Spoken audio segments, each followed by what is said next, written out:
Manchester City have been absolutely transformed as a club since their takeover by Sheikh Mansour and the Abu Dhabi United Group in 2008.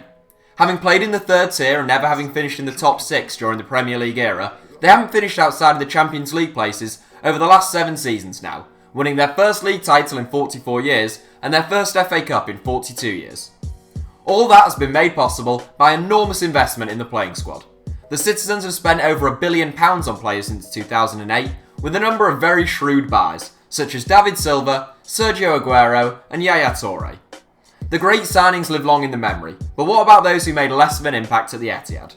Here are our 7 worst Man City signings since Sheikh Mansour's takeover.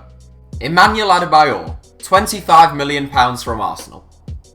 Togolese forward Emmanuel Adebayor has developed something of a reputation for making barnstorming starts at clubs before falling away badly.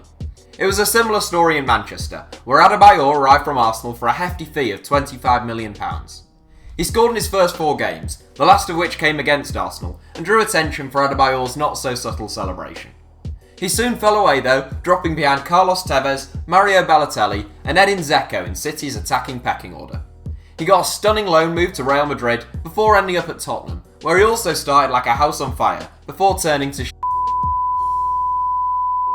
The 33-year-old is now playing in Turkey, where he scored 8 goals in 17 games. Claudio Bravo, £17 million from Barcelona.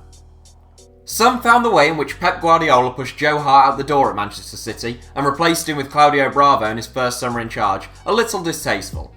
It was reported that the Chilean shot stopper who arrived from Barcelona had been brought in due to his superior abilities with the ball at his feet.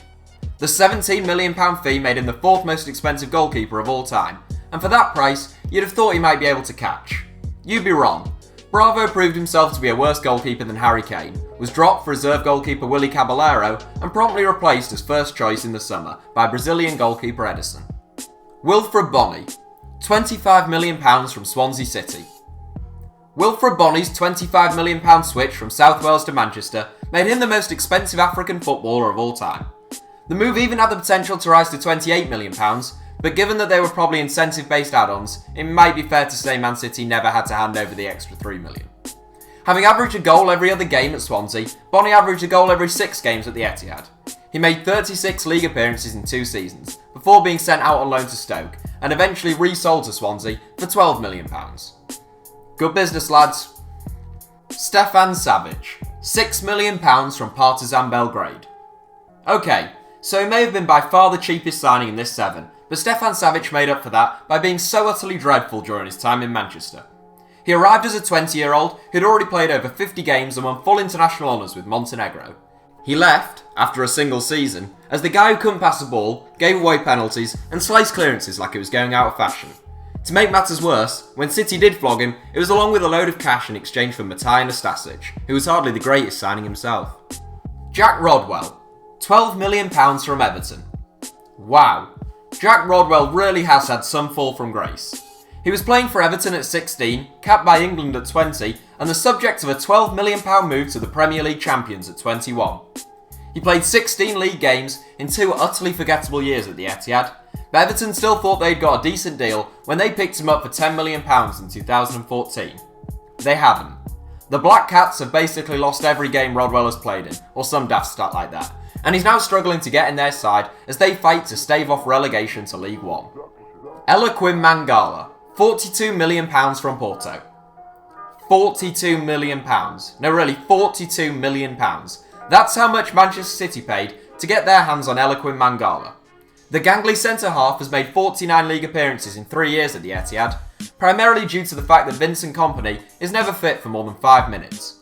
Man City's opponents must lick their lips every time they see Mangala is starting. The Frenchman always seems to have one calamitous mistake in him per game. Perhaps the highlight of his Man City career so far came at the KCOM Stadium, when he scored an own goal and gave away a penalty against Hull City. Roque Santa Cruz, £17.5 million from Blackburn Rovers. Mark Hughes got the job at free-spending Man City off the back of the fine work he'd done at Blackburn Rovers, and his success in his last season there owed a lot to Roque Santa Cruz. The Paraguayan striker who leads his country's all-time scoring charts and once won a Champions League with Bayern Munich arrived at the Etihad for £17.5 million. He scored a brace against Sunderland in Hughes' last game in charge of the club, but that was as good as it got for the 5-time Bundesliga champion. He scored 3 goals in 20 league games for City over a 4-year period, with the club unable to get rid of him due to the giant pay packet they had handed him. When he did eventually leave in 2013, it was for Malaga, and the 36-year-old is now back in Paraguay, playing for Club Olimpia. So that's it for our top 7. Honourable mentions go to the likes of Javi Garcia, Wayne Bridge and Scott Sinclair. Let us know any you feel we may have missed in the comments. Thanks for watching, give us a like if you enjoyed the video, and don't forget to subscribe to HITC Sevens.